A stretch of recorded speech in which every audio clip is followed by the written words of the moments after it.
Yeah, hi Rajesh, I'm sharing my screen. Okay, we'll start. Yeah, So yeah, I hope you are able to see my screen. Let me know if you have any questions in between, okay? So yesterday we have done with the demo session one where I've discussed what we are going to learn, right? And what is Spring Boot, what is Spring Cloud microservices, why we need that. So those things I've discussed. So if you get a chance, you can go through the video. It is available in YouTube. If you haven't already, I'll share you the link here. So I'll continue with the today's session. okay. Yeah.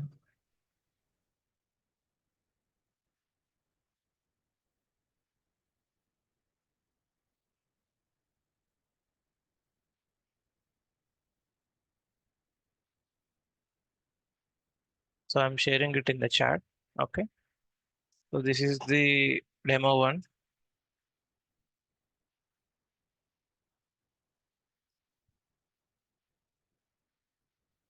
March 22nd.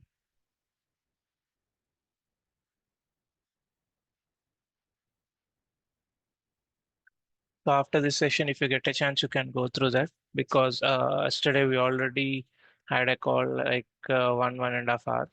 If I continue the same thing again, if someone joined in between, who attended yesterday, that won't be good, right? So if you get a chance after this call, just go through the video. Okay, you'll get an idea. So today I'll Okay. just continue for the same session. I hope you're able to see my screen, right? Yeah. Yeah. So yesterday I've discussed, I mean, I'll show you a quick overview in the pictures. Yeah. So in the initial demo session, I've discussed what is Spring Boot, what is microservices. Okay. And what are the advantages of Spring applications and Spring Boot applications. So how Spring is built, we have Java, Servlets, JSP, so the technologies, and Java is a programming language. On top of that, we have Spring Framework to remove the boilerplate code and make the development easy, right? So on top of Spring Boot, now they have on top of Spring Framework, now they have built Spring Boot to make it much easier and provide support to the microservices, right? And microservices are having some small issues and those will be get solved by Spring Cloud. Okay, and I've explained some enterprise application, how enterprise applications will work. Okay, all the details are available in the video. You can go through that. And later on, I've just designed some e-commerce app here. What are the different layers in that application? So what are the different databases we can use and how they are related to Spring Boot and Spring Cloud? So what are the different microservice patterns available in Spring Boot or Spring Cloud? So those things I've discussed clearly, right? So today, on continuation to this demo happened yesterday, I'll just walk you through all the Spring Boot features. I'll explain you what exactly we are going to achieve here, right? So feel free to stop me in between or ping me in the chat if you have any questions. Okay.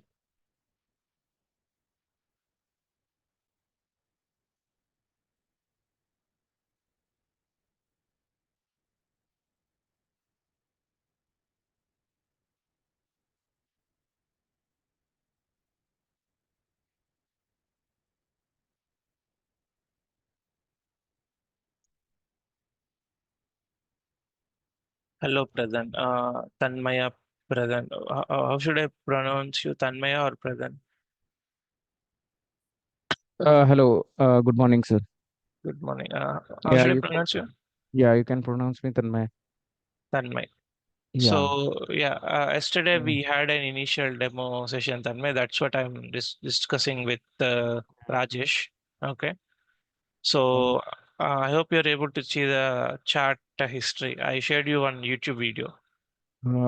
Okay, I will check that. Just Okay. like I know, I have received email link to join just now. Okay. Unfortunately, I have not received it yesterday. and Okay. that's why like I joined now. So like, can I have a quick overview kind of thing? And I was expecting like to understand the microservices and API calling, how it is working. That is my objective from this session. So Okay, I are can you just going give to? you a quick Yeah, recap because in between, if anyone from the yesterday session joined, okay, so it will be a repetitive for them, right? So I'll yeah, just I can understand. Yeah, I'm just saying the same thing to Rajesh.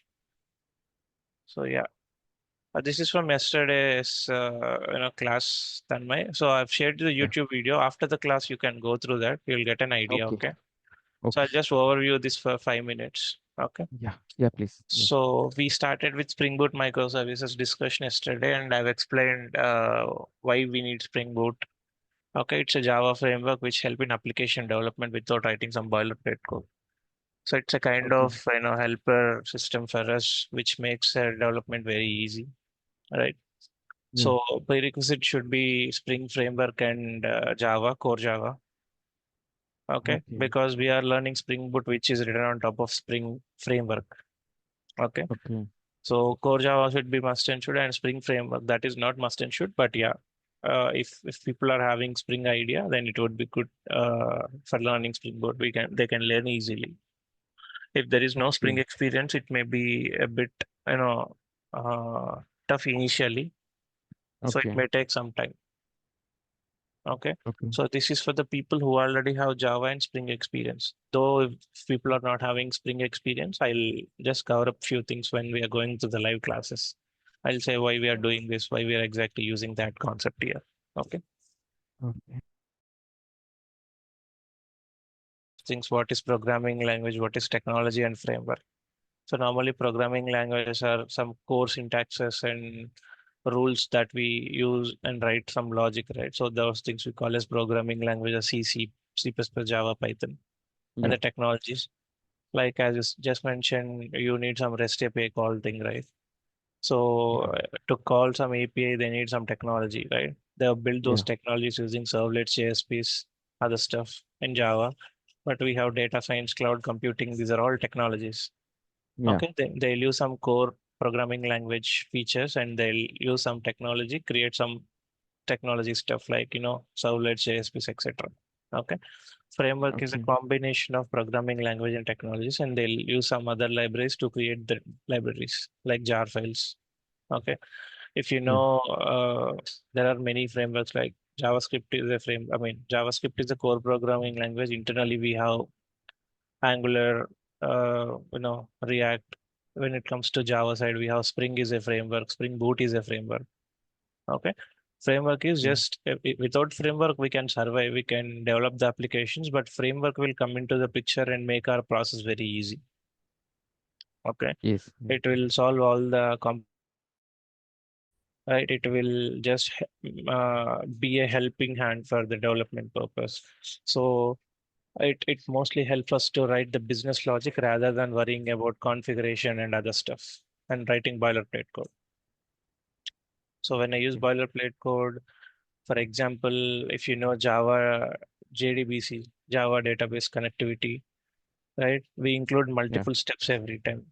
We'll will try to create a connection using firstly we'll load the class, yeah. right? com.jdbc.mysql.driver, load the driver and create a connection class, establish a connection, write a statement or prepared statement, execute them. So if you see first initial two or three steps are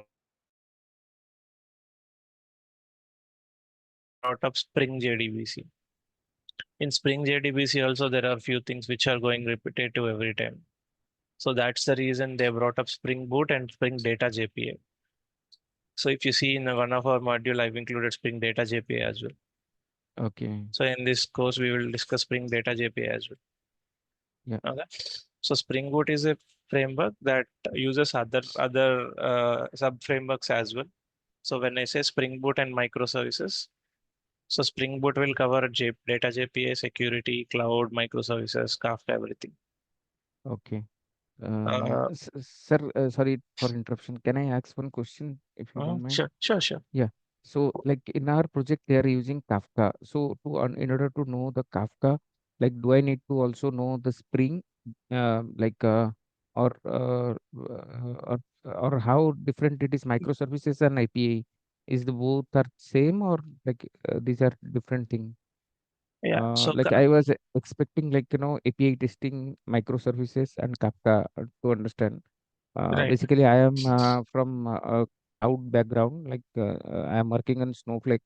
Okay, I do not have any knowledge on Java, like little knowledge on Java and C++, like long back when I was in college. But I'm mostly into backend person, like who's working on Teradata and Snowflake kind of thing. So, like, is it okay? I can learn it, the other thing, or I'm mostly focusing on Kafka and API testing. So, is it relevant for me? Just I want to understand. Uh, So yeah, I got your question. So you would like to shift to Spring Boot microservices development side? yes, like in my project, in currently where I'm working, they are using Kafka. So I want to understand like how Kafka is working and troubleshooting with Kafka. Like if someday if Kafka is not working, then how I can troubleshoot and like microservices calling, API calling, and microservices calling. Right. That is what I. So yeah, see, Kafka is altogether different concepts. It's a messaging tool. Okay. Yeah. So we can use Kafka with CoreJava or we can use with Spring Boot. Okay. Okay. Okay. Got it. So normally when we use with Spring Boot, nothing but they will use mostly in microservices only. Okay. Okay. So, you know, Kafka has different APIs, but only a few of them will get used in the Spring Boot microservices. This is not a pure Kafka course. This is Okay. Okay. Spring Boot microservices course, which will use Kafka Okay. to communicate. Okay. Okay. Got it. Okay. So let's say if you said you are from backend side like Teradata, all these Yeah. are data warehousing thing. Right. Okay. Right. Correct, sir. Yeah. There you'll use Kafka for streaming and connecting to databases and pull and push the messages. Okay. Exactly. So that is what exactly used. Yeah. Right. But here in Java side, we won't be using pull and push. They use something called Okay. produce and consume. There are different APIs. Okay. Oh, okay. So whatever we need to cover that Kafka in terms of in the bounds of Spring Boot microservices, those will get covered in here. I'll explain you Okay. what is Kafka. I think I have Yeah. some concepts here. One second. So if you are able to see my screen, Yeah. Kafka introduction APIs, we have different APIs here. Right. Producer Yeah. consumer connect stream. This producer consumer will work with Java and Python to just push and pull the messages, but this connect is to connect with the database API. Okay. Okay. Streaming is for live streaming. Mostly in big data side and data warehousing side, they'll use connect API and stream. I'm not sure about producer consumer usage in the big data side. Okay. So this Okay, sir. Java application will use in microservices, producer and consumer. Microservices just need to push some message and receive some message. That is producer API, consumer API. Yeah. So we have brokers, cluster, topics, partitions, and other stuff. So in what I would like to say in this particular course, we are not concentrating on only Kafka. We are Okay. Okay. concentrating on Spring Boot microservices where we will use Kafka in that. Okay. Got it. Okay. Yes, sir. How Spring Yes, sir. Boot microservices people can leverage the functionalities and usage of Kafka. That's the idea. Got it, Okay. sir. Someone joined Sam or Sam. Hello, Sam. Hello, sir. Hello, hello. So yeah, we were just discussing what happened yesterday. Okay. So I hope you can see the YouTube video in the chat. That was a demo session from yesterday. So after this class, you can go through that if you'd like to. So now Yes, sir. I'll just recap what happened yesterday and I'll start the today's demo session. Okay. You can ask me any questions if you have, but it's better to ask at the end so that other audience can also get the most of the out of the session. Okay. So I'm just repeating again. Okay. So yesterday we started with Spring Boot and microservices introduction. So Spring Boot is just a Java framework which helps in application development without writing the boilerplate code. And not only the boilerplate code, and we have other functionalities or other capabilities of Spring Boot as well, which we are going to discuss today. Okay, so I simply discuss what is a programming language, right? Programming language is a native a core syntaxes and set of rules which you will use to write the logic. Okay, and technology, which is built on top of programming languages like Servlet is a technology, data science, cloud computing. These are all technologies. And frameworks are the combination of programming languages and technologies. Right, Spring Boot is a framework. So internally, it will have a lot of dependencies. So when we add some dependency, automatically we'll get a programming language and technology features internally because we have all the dependencies in jar file formats, right? So yeah, so programming language, technology, and framework. Boot is a pure framework, pure Java framework.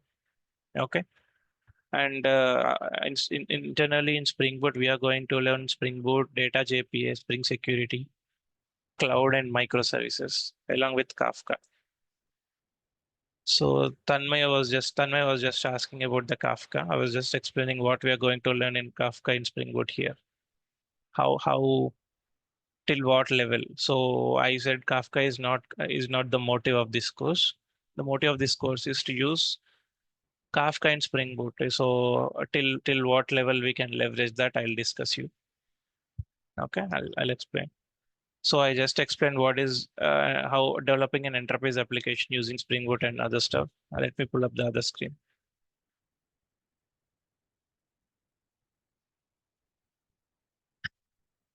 So see here, Java is the core functionality or core programming language. On top of that, we have servlets and JSP as technologies. On top of these technologies, they have built Spring Framework. Okay.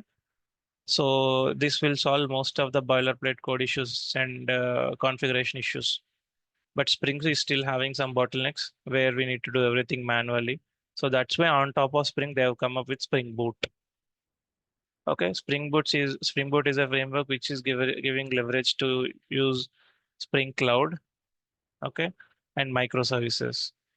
So normally microservices were created mostly by using Spring Boot, but there were few issues in between the communication and other stuff. So that's where Spring Cloud comes into the picture. Okay, yeah. So this is an enterprise level application. So how we built that? That is everything is available clearly in the video. So you can just go through that, and next week we can discuss. Okay. Yeah. So I've given some Spring Boot application example. I've took some e-commerce where everything will have a presentation layer, business layer, and persistence layer. Okay, how different services can be there. Order is a microservice and payment is a microservice. Okay, so we are end users when we are accessing the presentation layer. It's just a view or the front end logic for us. But in between, we have a business logic where exactly the logic will take place. Business logic will take place. And the persistence layer or dub layer where we will interact with the database to pull up the data, push the data. Okay. Yeah. So how the microservices communication will happen? What are the different microservice patterns we have? So those things we have discussed. So it was clearly explained in the YouTube video. So you can go through that. My only intention is, what whoever is joined yesterday, if they are going to join the class, they'll skip they'll feel the repetitive stuff, right? That's the reason. Uh, you got an idea, Sam or someone. So you people are from Java background or any other background, because based on that, I'll get to know how to explain. Yeah, I have done CoreJava. What about Spring Framework? Any idea on Spring? It's new. It's new. Rajesh, are you new for Spring? No, I'm working on Sorry, your voice is breaking. It's disturbing. no, like I'm working class. I know Spring and Spring Boot. Okay. So Tanmay, are you from Spring background? No, no, no. Yeah. As I mentioned, yeah, I'm from backend background, not even Java or Yeah, but I want to learn about Kafka and the API. Yeah, when it comes to API, microservices comes into the picture. Okay. Yeah. So I'll do one thing. So instead of having my plan today, I'll just try to recap the things I explained yesterday. Okay. So normally, let's say we'll have a big application. We call that as a monolithic applications.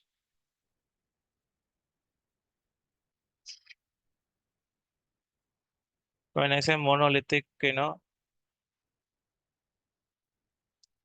everything will be fit into a single application, front end logic, back end logic, or front end may have a separate application.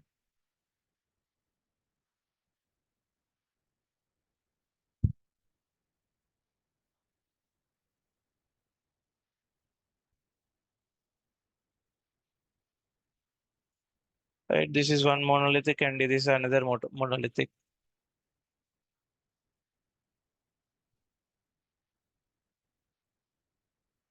Right? Let's say this is a front end and this is a back end. So we are the users connecting through internet and accessing the front end. So in the back end, it will hit the APIs, REST APIs or Kafka, whatever, some communication. Let's say, for example, REST API. So let's say this is a banking application or some e-commerce application where we will have different services like order service, payment service. Okay, something orders where we can do orders here, payment. So every logic is written into single application. Everything is bounded into single application. So just assume if there is any change we need to do in the logic of payment side, entire application need to rebuild. Right? This entire thing is an application. A rebuild is needed for entire application. When I say the word build, just a compilation. If you are from Java background, you already know, right? We will Maven clean install and do something, right?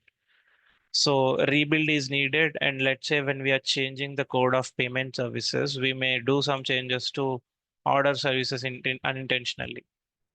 It may break the existing code because everything is clubbed together. Okay. So that's the problem with monolithic. We need to rebuild everything, redeploy the entire system. Okay, when we redeploy the entire system, meanwhile, the orders may not work, or the payments may not work, or the vice versa. To solve that, they are trying to, Spring Boot comes into the picture and it broke down the system into small systems, monolithic application into microservice. So this is a different service and this is a different service now. So we can maintain them individually. Code base would be independent, deployment would be independent, everything is independent. Right? We will write the code, we will just deploy them. So if there is any error in the payment service, only payments will not work, but the orders, they will still be able to see the history of the order. They will try to explore, add into cart. So everything will work as usual. So if I change payment services, right, only payment service related build and deployment is needed, not related to order service, right? So breaking down a single application into multiple small applications and making them communicate with each other. Okay, that's what we are calling as microservices here. So microservices can be built using Spring Boot. Okay, and microservices.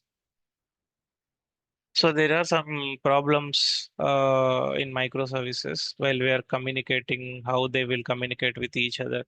Let's say previously we used to have order service and payment service in a single application. One second. Order service and payment service in a single application. So we don't have any communication issue. Since this code is sequence of lines, it will execute after this.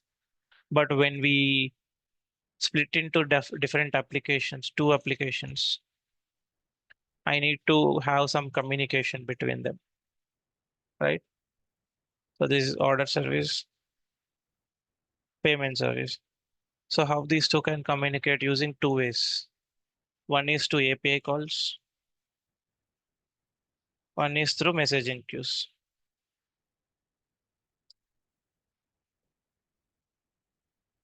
Okay. When I say API calls, REST API calls, HTTP calls.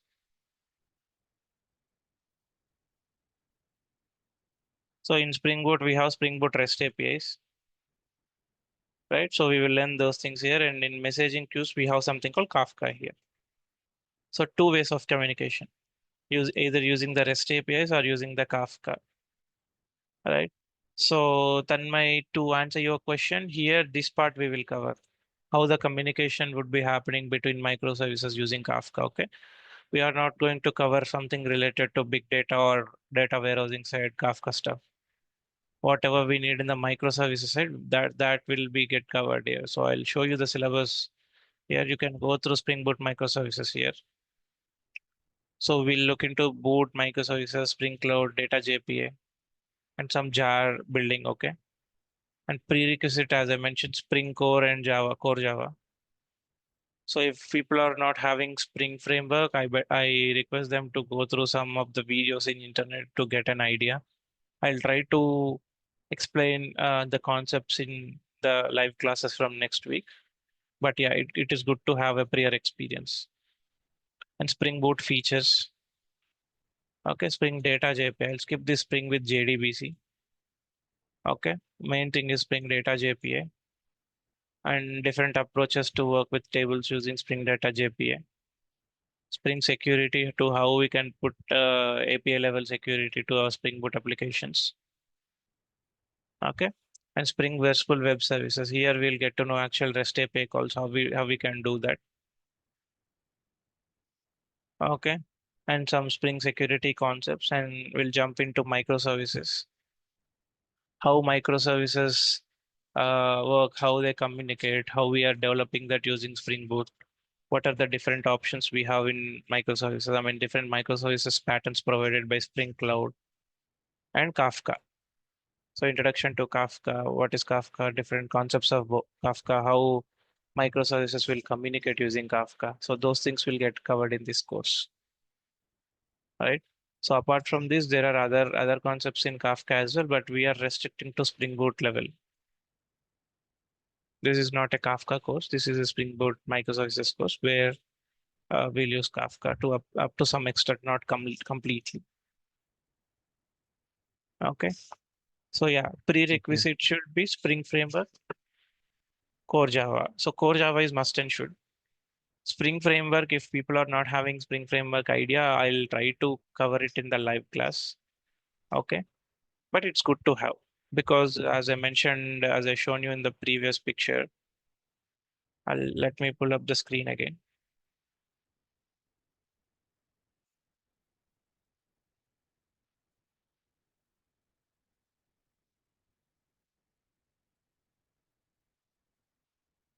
So Spring Boot was written on top of Spring Framework. Okay, here you can see. So if we know Spring Framework, then Boot will be very easy. So that's the reason we have kept the Spring Framework or Spring Core as a prerequisite here. But that's not 100% mandatory. If you are able to take the concepts quickly, I can go through them in the live classes itself. Definitely, I'll be discussing about those concepts and relating to Boot. Because initially before Spring Boot, when Spring was working, so people used to have a complete knowledge on Spring Framework, and Boot comes into the picture, then industry people felt very easy. So that's why they're not they was not worrying about at the time. But nowadays people are directly jumping from CoreJava to Spring Boot, skipping Spring Framework, which is completely fine. But if you have some base knowledge, okay, then the main Boot course would be very easy. So I'll cover those concepts as well. Okay. Yeah, Prashant Pandey. Hello, Prashant Pandey. I think you have joined now. There is a person called HF. So, who is that HF? Can you just unmute yourself? Yesterday, I was trying to talk to you. You have any questions, HF, or we're just going through yesterday's discussion, and I'm explaining some concepts in today's demo. So, No, I don't have any. Okay. So I'm repeating again, there is a demo session link available in the chat, yesterday's demo session. So I think apart from head chef, everyone is new to the session. I would like to ask you people to go to the demo session. I know once this demo is done, you can just watch that video. You'll get a complete picture what we are going to have in this discuss in this course. Okay, from next week we are having the live classes. Okay. Okay, so everyone, please go through the video so you'll get to know complete idea. Okay, and today I'm just starting Spring Boot features.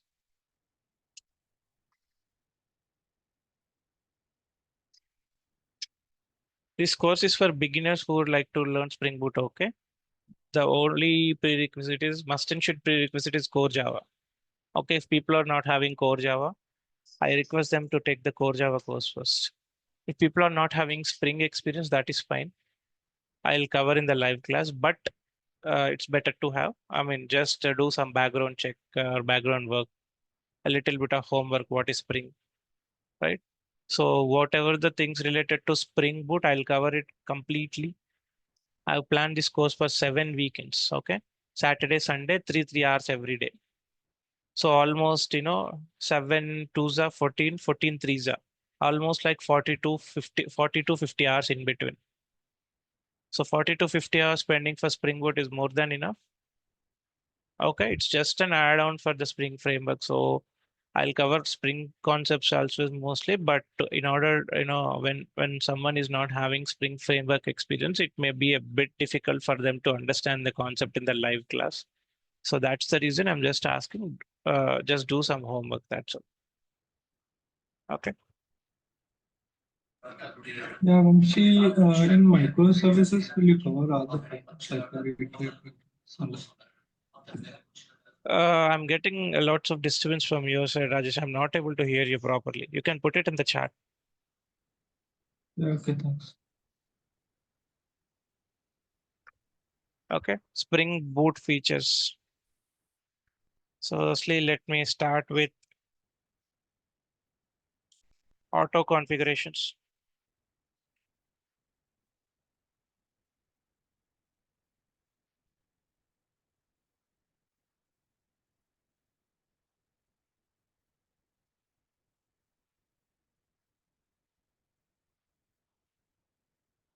Standalone applications.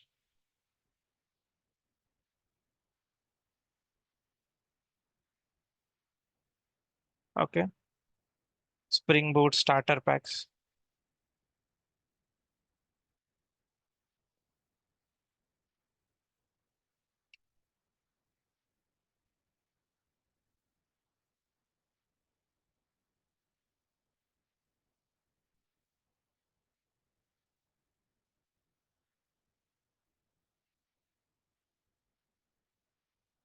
Production ready features, microservices support.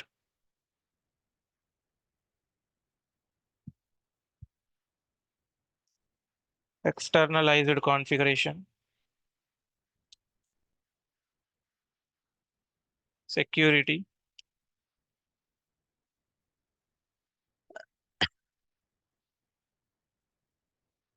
Developer tools. So there are other things as well. So basically, these are few of the main concepts. Okay. So we will cover almost everything here. 1 second. Yeah, we will cover almost everything in the course. Okay. So initially, the auto configuration concept would be covered because in Spring, we don't have that auto configuration, right? When I say the word auto configuration, I'm just sorry.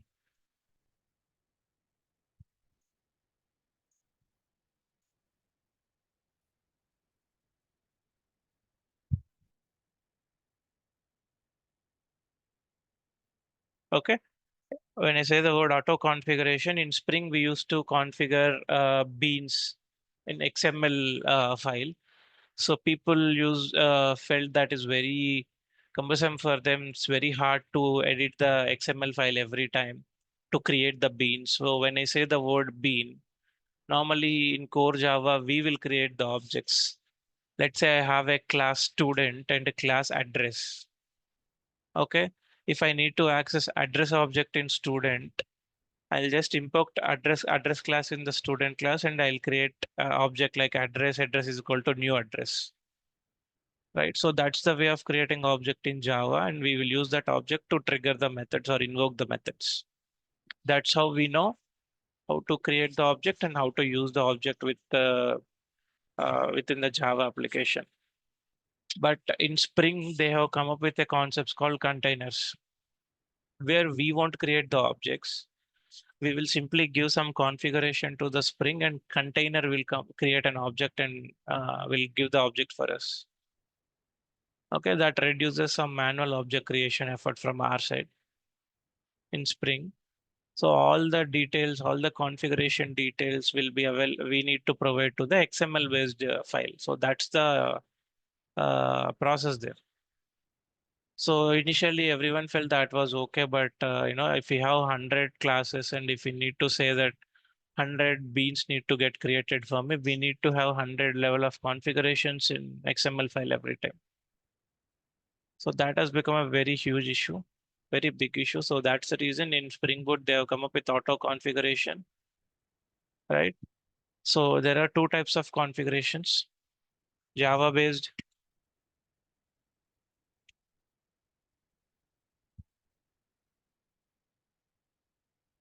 and annotation based. So two types of configurations available. Both are auto configurations. Okay. I'll show you. There is something called annotation called Spring Boot application. So this is an annotation. This is a combination of 3 annotations basically: configuration plus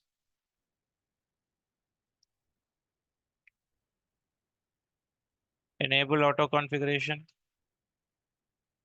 plus component scan.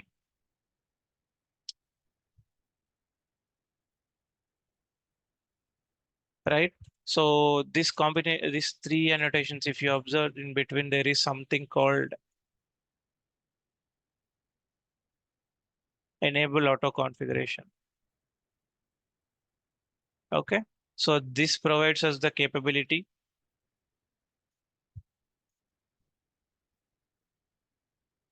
this provides the capability to have auto configuration in our Spring application. Okay. So using Java based or annotation based, anything is fine. So in this Spring Boot, I'll explain you in the Spring Boot course, I'll explain you both Java based configuration and annotation based configuration. So XML based configuration, we'll get rid of that. We'll simply stop using XML based configuration because we are not using Spring anymore here. Right. So we'll give some configurations in the configuration file or in the Java code or annotations. So that container will automatically create beans for us. For example, this is my Spring application. Okay, and this is my container inside that. I'll simply say I have 2 classes. Class A, class B, for example. So I'd like to use class B in A. Normally in Java, we will say B is equal to new B, and we'll use that. But when it comes to Spring Boot, instead of creating object like this, I'll just ask container to create object for me by providing some annotations here, so that this container will create an object and put object here. Okay. So we will simply use the container and get the object and use it. Okay. So that's what happened in Spring. Here we are making it auto configuration. Enable auto configuration annotation gives us that leverage. Okay. So this is one of the main annotation in Spring Boot. The first level annotation everyone should get to know. That is having 3 levels, 3 combination like configuration, component, scan. So when I use enable auto configuration, every beans will get automatically get created and put it into the Java container or the Spring container, right? And configuration, this we will use for Java based configuration. I said we have two levels, Java based and annotation based. Configuration is annotation that we will use for Java based configuration. Okay, so I'll go with next thing. So everything will get covered clearly in the live class. Okay, so don't worry. Each and every concept which we needed in the Spring Boot would be covered there. Nothing will left behind. Because I'm also from Spring background, so I know the situation how it will be in the projects. What are the different types of not different types of things? What are the different concepts we needed in our regular day-to-day work at the office? So I'll cover mostly everything. Okay. Firstly, I'll cover the important concepts. Like without them, if I felt we cannot survive, I'll cover them first, and later on, if there are anything left at the end, I'll cover them as well. Okay, standalone application. So normally, if you people are from Java background, we will create Maven applications, right? So Maven applications will have the jar files. I mean, we will do Maven clean install, MVN clean install.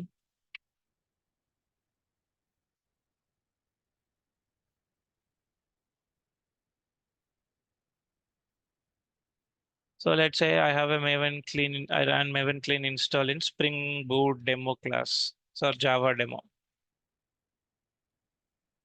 This is my project, and I've run Maven clean install here. I'll get a jar file. Once the package is built, I'll get a java demo.jar file.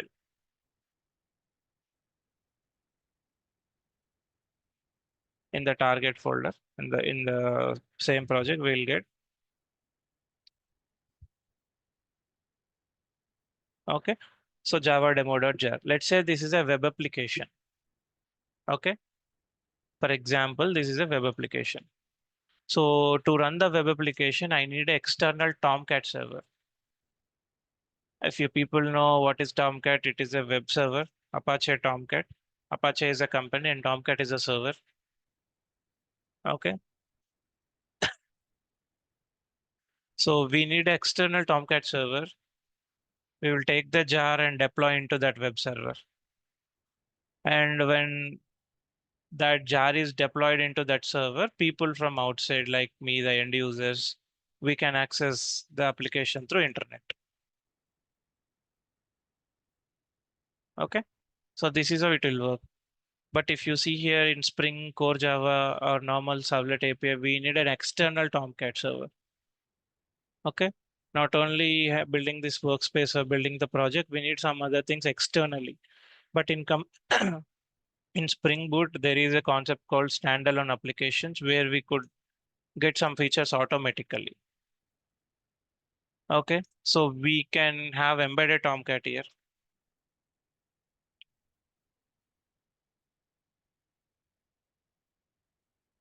Embedded Tomcat server. Okay, there is a website, there is a, what do we say? Dependency or the jar file which we need to include in our project. That will solve the issue of having external, Tomcat server, which will come into our Spring Boot application automatically. Okay, I'll show you the dependency.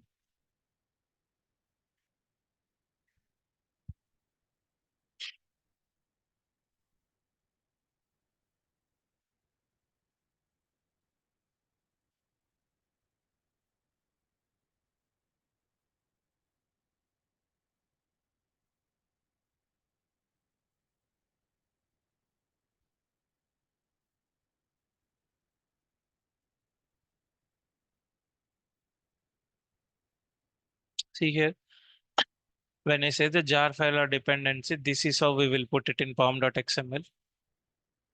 Pom.xml, for those of you who don't know pom.xml, in Maven, we will use something called pom.xml to download the dependencies from central repository. No problem, I'll cover that one as well if people are not having an idea. So that's why in the in Maven side I've just put it as an optional somewhere. Maven is an optional thing. I'll cover Maven as well. Okay, so this is the way we will add dependencies in POM, and that will pull up the required dependencies. So if we add a dependency called Spring Web, okay, concentrate here, Spring Web.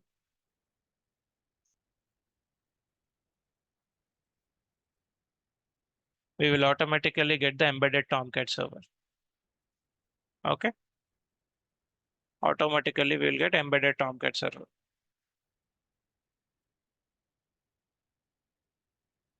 No need to have an explicit Tomcat server. So here in Spring, I created a separate application. I downloaded separate Tomcat. I installed that. I made configurations, and then I deployed that. But here I don't need any external Tomcat server. Simply I can run my code in the embedded Tomcat server. It will comes as a bundle to me in this dependency. And this web give not only Tomcat server thing, it will give HTTP leverage as well. I mean the web technology dependency. Like normally in servlets we have servlet API, right? Servlet API is nothing but the HTTP calls, right? HTTP services as well. So if you observed, you can ask me what is a starter dependency, sir. So that's what we are going to learn next, starter dependency. So normally in Java, in Maven, normal Maven projects or normal Java projects or normal Spring projects, okay, you may have worked with jar files or dependencies explicitly, but you have never seen something called starter dependencies here. Okay. Or else I'll pull up the pom.xml for you, sample pom, you'll get an idea. Just give me one moment.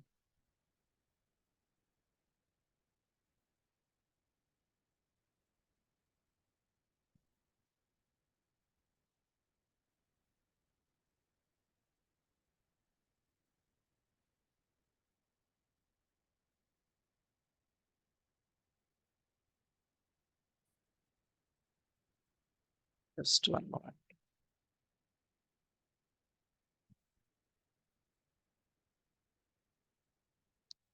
Right, I've got one from the internet. I'm just pasting it in my notepad.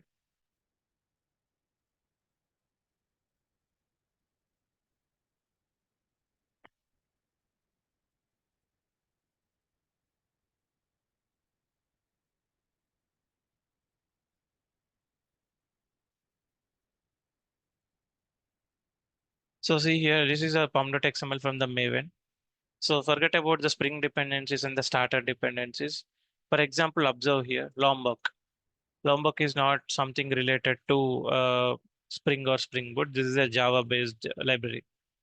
Right, this way we will put the dependency here. It will download from the Maven central repository. So group ID, artifact ID, and some scope. Don't worry about these details. I'll explain you. Okay, so this is some direct dependency which doesn't need any other library which is dependent on it. But if you see Spring, there are other libraries from Spring Framework as well, Spring Boot, DevTools, something. Okay, this dependency may be dependent on other dependency internally. Transitive dependency, you know, right? A tends to B, B tends to C, so that A tends to C. Right. In the same way, we will have a lot of dependencies for each other dependencies towards each other. So that's the reason they come up with Spring starter dependencies. So starter dependencies internally will have other dependencies. Not only the security dependency, internally we may need 3 or 4 dependencies. So they bundle everything together as a starter dependency. Okay. For example, I'll just show you.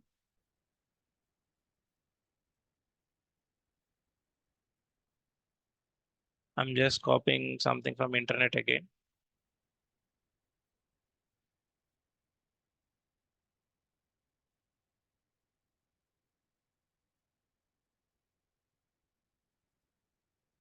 So as I said, we have a web dependency. So when I use it web dependency, this is a starter dependency. Okay. Spring Boot starter JSON. It will download JSON. Spring Boot starter Tomcat. As I said, it will come as an embedded web server, not as an external web server. We don't need to install Tomcat explicitly. Okay, it will pull up Spring Web as well. Spring Web is a primary dependency in the Spring framework, which is adding web capabilities or web MVC capabilities to our application. Okay, and logging, log4j, SLF4j, logback classic, these things, right? So it will provide logging as well. So if you clearly observe, let me get rid of all this text.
I'm sorry, one second.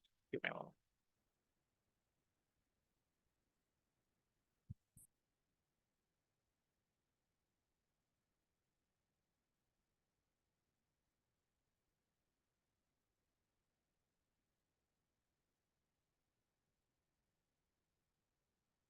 Right? So this is a starter.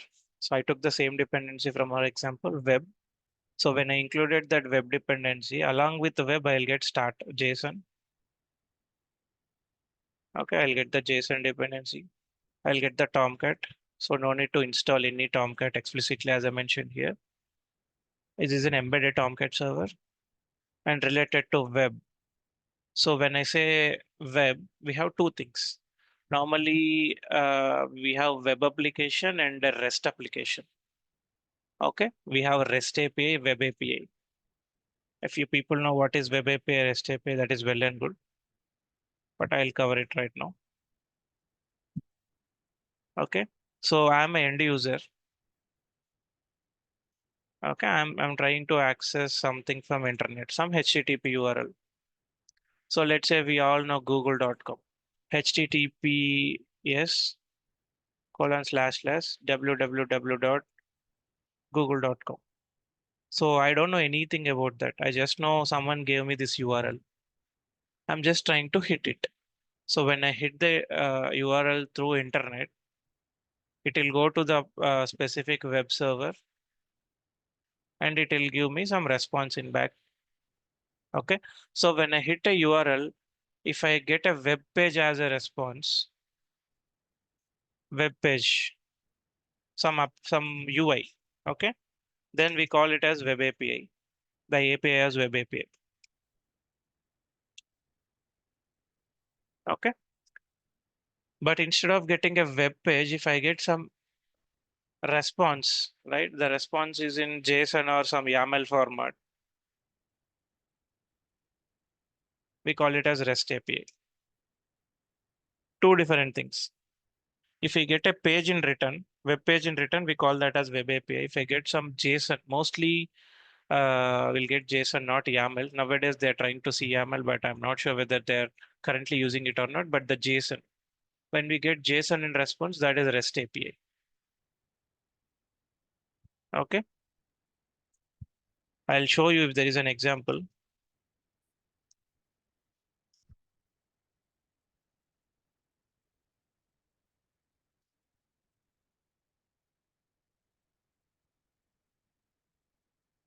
I'll just give me a moment.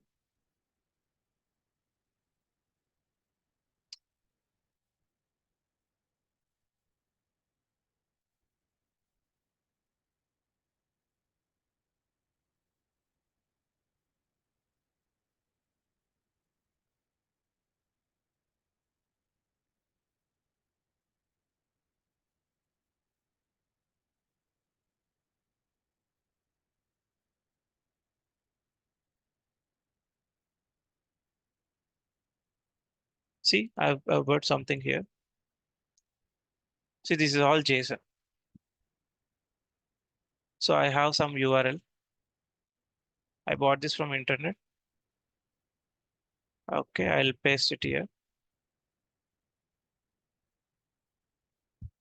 So https dummyjson.com/products. Okay. So compare it here, www.google.com, something like dummyjson.com/products. So this is the endpoint here. So based on the endpoint, it will route to which method it need to go in the application. Okay. So when I hit this in the browser, I'll get, I got this thing. So this is a JSON. And when I remove pretty, it will go everything all the way to just wrap everything. So this is the JSON response I got, sample JSON. People also can try. I'm putting in the chat.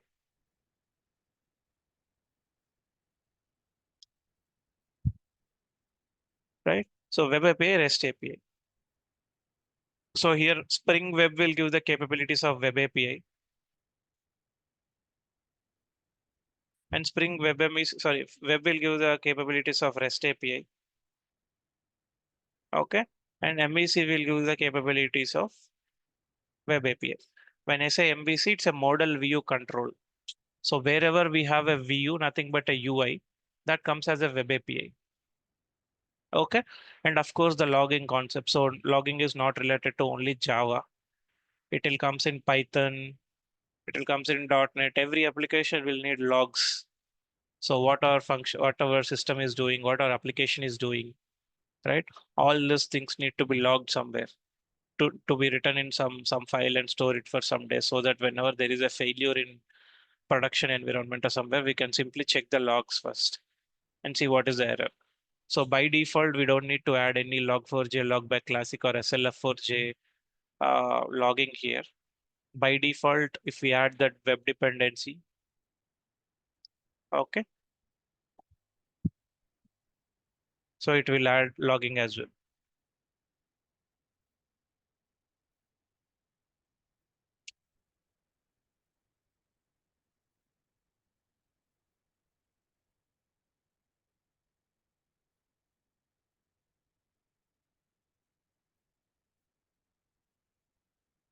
Okay, so starter packages, standalone applications, and auto configuration.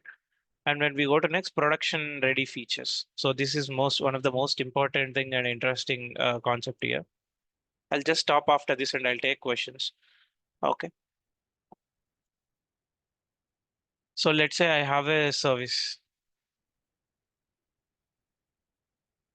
I have some order service or something which will give me some response. So when I say service, it is built on top of Spring Boot.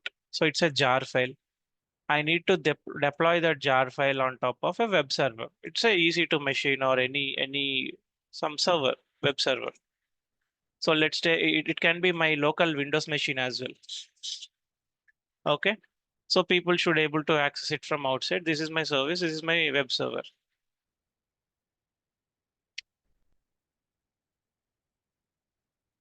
Okay. So I am in Hyderabad. I'm a developer.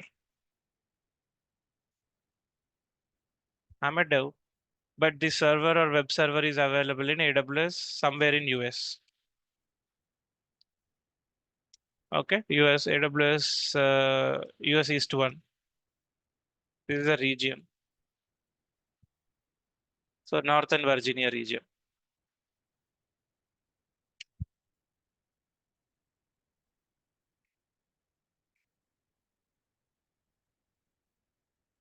If I run any application in my local, I'll get to know based on the commands. Okay, I'll see if I have a sample Java project in my local right away. I'll show you 1 second. I'm not sure if I have anything. If there is anything, I'll just run it and show you right away.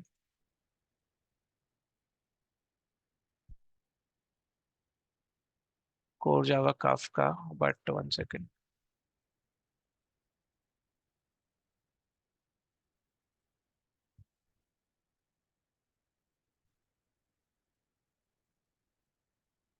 Spring Data JP Profile Maker. Springboot, GraphQL, data JPA. Okay, let me try. These are all my old projects. I don't know whether they are in working condition or not, but I'll try to see.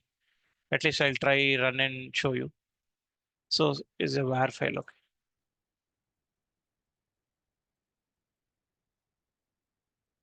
So I have a jar file here. Okay. I'll simply open my CMD here. I'll run the jar file and show you. I know even though if it's working or not working, we'll get to know, at least see some logs here. So see, I'm getting all the logging here because this is my local. So if there is any error or if there is anything, I can see. Some get started on port 1990. I'll try to see if I have that API still available.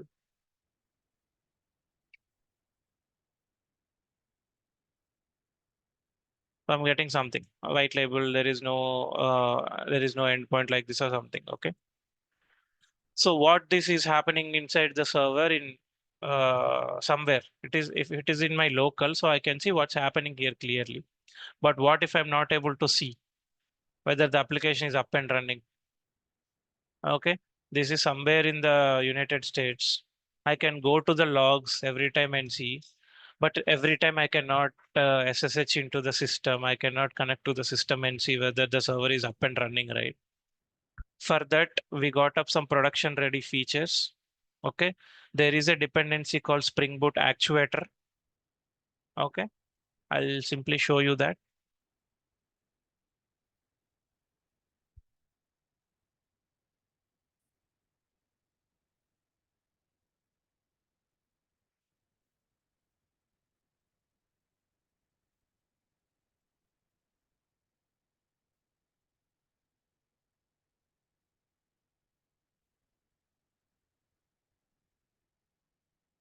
I'm taking the dependency information from my notes. Okay, so yeah.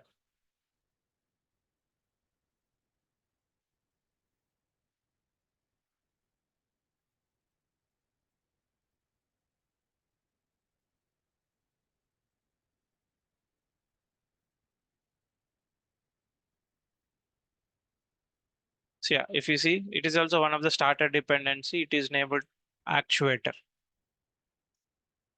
Okay.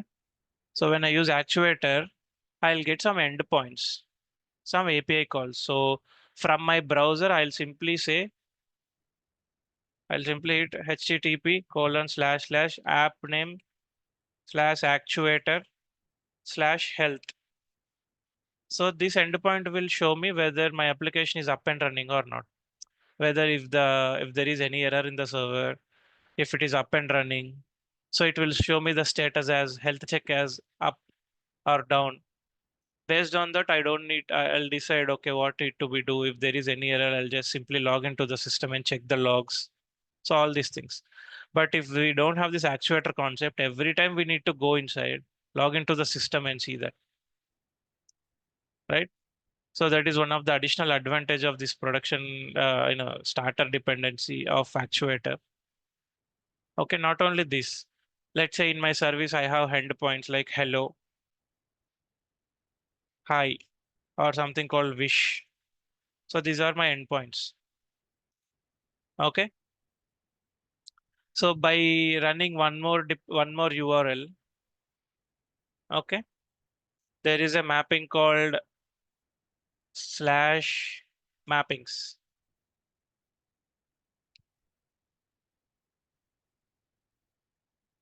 Okay, so it will show me this app name /actuator/mappings. This will give me all the endpoints available in my system. There is one more thing called /environment. Okay, this will show me all the environment variables what I'm using or the configuration URLs. There is one more thing called /info. That will display the information about my application, some custom information. Okay, this way it has provided us many capabilities which are not available in normal Spring. Okay, these are all the production ready features because when we deploy some system into production environment, we cannot log into the system and see every time. We just need a tracking mechanism to get some metadata information. right? And we have something called loggers as well. So that will show you different logging levels like debug, fatal, info, error, right? So all this information will be available in the starter actuator dependency. Again, if you extract this actuator dependency, you will have other stuff as well. I'll show you an example in my local M2 repository. When I extract a jar of Spring, I'll show you what exactly will happen. Just give me a moment.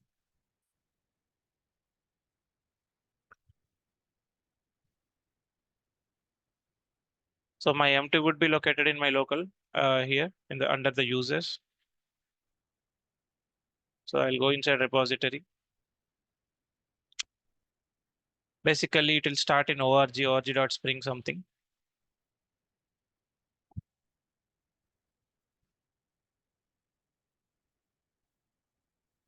Org Spring framework.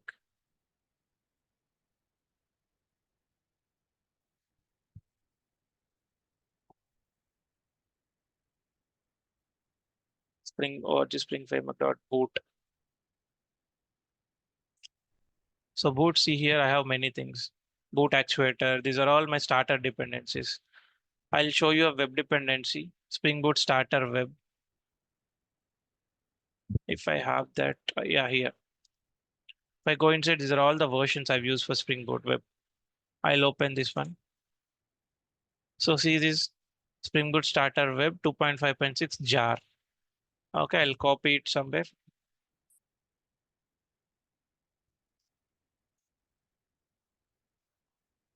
I'll simply extract it with my 7-zip extractor.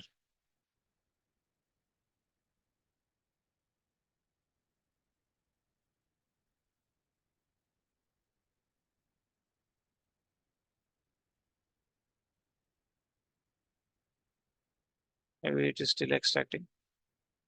In the meta env, at least here we can see.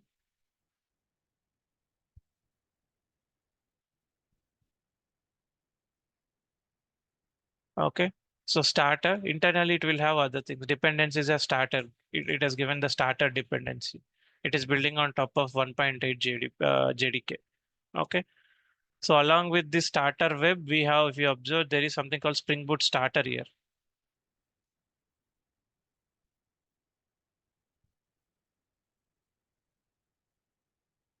This one, Spring Boot.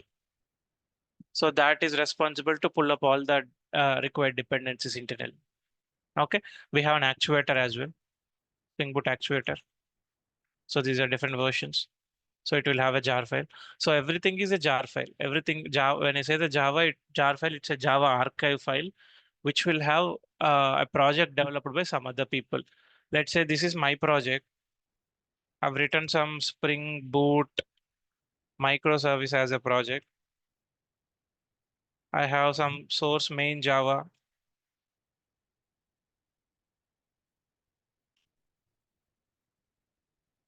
As a folder and I have written some spring.class or spring.java. So this is my piece of logic in, I'll have piece of my logic in spring.java. I'll simply maven clean and maven install. So I'll get a package, nothing but a jar file with this name .jar. Okay, if this jar can have the functionalities what other people need, they can use this jar as a dependency in their project.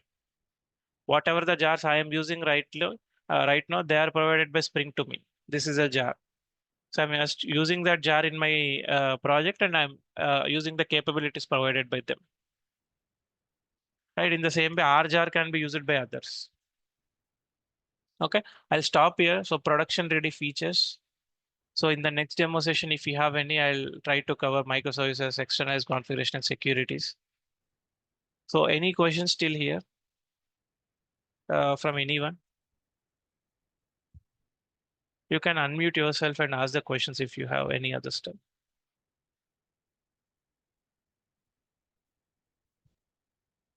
Prashant, Sam, Fine, Tanmay. Vamshi. Vamshi, like the curriculum is same as in Durga software website. Actually, it was almost same, but I have one more copy of mine, which where I'm just adjusting the curriculum. Okay, so my preference would be this one. I'll just introduce you the Spring Boot. What is Spring and what is Spring Boot? Advantages of boot over traditional Spring. So we have a concept called initializer, annotations, auto. I said red Java based, annotation based, and creating an application. So initially we'll cover the fundamentals, like not the coding fundamental, the functionality fundamentals. Okay. And Spring Boot, I'll explain you starter dependencies, configurations, RESTful with Spring API. Okay, Spring Data JPA, Spring Security, like how we can provide the API security, introduction to microservices, Spring Cloud microservices. So I said, right, microservices have some issues and Spring Cloud will solve them with some patterns. And at last a mini project if possible, if time permits. But yeah, I'll club both of them. See, this was designed later, long back, but there are some things which are not needed right now. I mean, not needed in the sense initially. For example, Spring Data JPI is the main concept here, but we have something called Spring Boot with Jdbc here. So I'll shift this part to later on, I mean, the end part. But initially, I'll cover Data JPI here because microservice application, mostly they will use Data JPI rather than JDBC. Okay. Yes. So, and rest of the features are okay. So wherever I feel this may not be needed right now, I'll just put on it a hold and I'll shift to the end part. So later on we'll cover once we're done with all the concepts. So almost same. You can just take it as a reference. Okay. Procedures and joins will not using in real time, right? Nowadays, will you cover that one? Procedures and join. Procedures and joins. When I say discuss the procedure and functionality concept, I mean how to call the existing procedure available in the database using the Java code. Okay. We cannot write a procedure in Spring or Spring Boot, right? We'll already have the procedure in the database. Any of the RDBMS like MySQL, Oracle, Postgres, IBM DB2, right? So how to call that? How to call a function? How to get use of those features in Spring Boot or normal Java application? Those things we'll cover here. Okay. Since these are SQL related, uh, in Java side, we'll cover almost everything, but SQL side, I'll just use sample queries, select statement, sample 2 or 3 lines of stored procs, because this idea, the theme of this course is not to be on SQL side. Okay. If we have a SQL system, how we interact using Java, that's the idea behind this section. Okay. No complex queries involved here. Okay. Okay. And can you include a retry pattern in curriculum? Retry pattern. Yeah. You're saying about the microservice retry pattern? Yes, yes. Yeah, see, here we have simply kept only few things, but I'll cover circuit breakers, circuit pattern, right? That thing, retry pattern, and there is something called saga pattern using Kafka. So everything I'll get cover. I mean, whichever is needed, I'll cover almost everything. Don't worry. Just to limit the course and limit the timeline, we have kept only few things here. Okay, I'll cover most of the patterns. Not an issue. Yeah, thanks. I'll show you in the chat GPT as well, and whichever is important, we can cover this. Spring Cloud microservice patterns.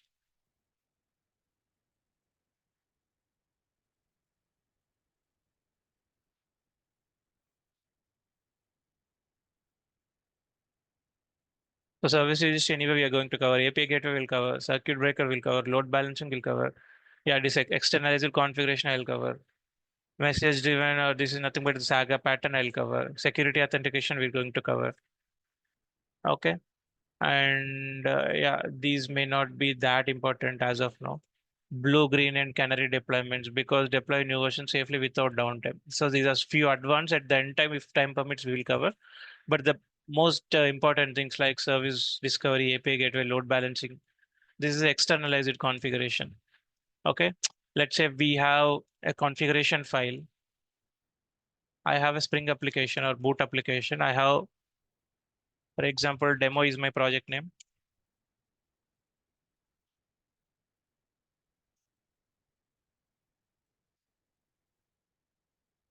Sorry, wait a second.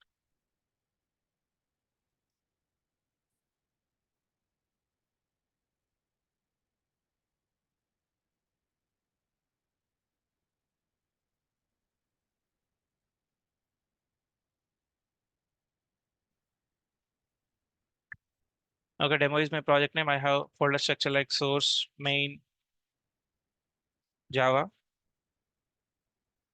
source, main, test.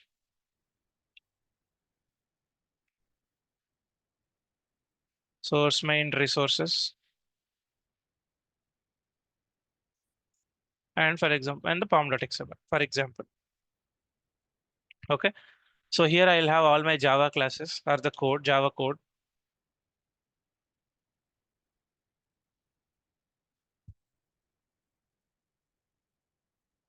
Source code with the .java extensions. Okay. Here I have unit test cases. It is also Java code. So whoever is having JUnit experience or Jupyter, not Jupyter, I guess. What do we say that JUnit 5? Is it Jupyter JUnit 5? Okay, yeah. JUnit is nothing for unit test cases. So they'll put unit test cases code here. So there is one more main important called source main resources. So here we will put application.yaml application.properties. Or application.properties. So if we need any configuration related stuff, if I need any database connections, etc., etc. So if I need any variables to get referred, so those details I'll put here. But just assume I'll put the file here and I'm using a server.port as a property as 8080 right now, for example. Okay. So I've Maven clean installed, I've bundled a jar, I got demo.jar. Okay. So I deployed this demo.jar somewhere in one of the machine in AWS cloud. I took the jar here, deployed, I simply run java-jar demo.jar here. And my application is running on 8080 port. Okay. Now, after 6 months or 7 months, I need to change the port due to some issue or something, not an issue. Due to some restriction or something, I just need to change it to 9090. Again, I need to come inside the YAML. Again, I need to deploy the change the code, rebundle it again. Again, I need to stop this execution. I need a fresh start here. Okay. So maybe if not server.ports, maybe some other property as well. Let's say I have something called sample.name. I'm providing name as microservice, SPRINGBOOT microservices as a name. So I need to change it. So if I change it to reflect it again, I need to bundle, I need to rerun the project. So in order to solve this issue, instead of putting the properties file in the source main resources, okay, we will put it outside the Spring project somewhere. Okay, and from here we will simply refer it. So whenever there is a change, I'll simply go there and update the config here. Update it manually. So no need to rebuild. No need to rebuild the project or rerun the project. It will automatically consider the new configs. Okay, this way it solves application.properties in YAML. So that's the, once again. So that's the distributed configuration, externalized configuration using Spring Cloud config or Zookeeper or something. Okay, centralized logging using Cloud Sleuth and Zipkin. This will automatically, and I mean, mostly it will covered in the API gateway side only, where we'll have logging here. And message event driven. So how we'll use messaging patterns like messaging queues like Kafka, RabbitMQ. So in our course, we'll use Kafka. We won't use RabbitMQ or OpenMQ. Okay. And there is a Saga pattern for transactions. So yesterday someone asked me, there is a guy called Manjunath, he asked me, and so we will use the Saga pattern. So let's say when two microservices are communicating with each other, if there is a failure in one microservice, how we'll handle the transaction in other thing. Okay, we'll use the Saga pattern. And the retry pattern as well, I'll add Rajesh. Who was this, Rajesh or Tanmay? Yeah, Rajesh. Okay, Rajesh. Yeah, I'll add that one as well. Okay. So no, not an issue. I'll cover whatever we need mostly. So initially, firstly, I'll cover the most important ones. But when we have that time, obviously, I'll cover most of the thing. I'd love to. Okay. So that's all for today's demo, guys. If you have any, I'm stopping the recording. If you have any questions, you can just ask me.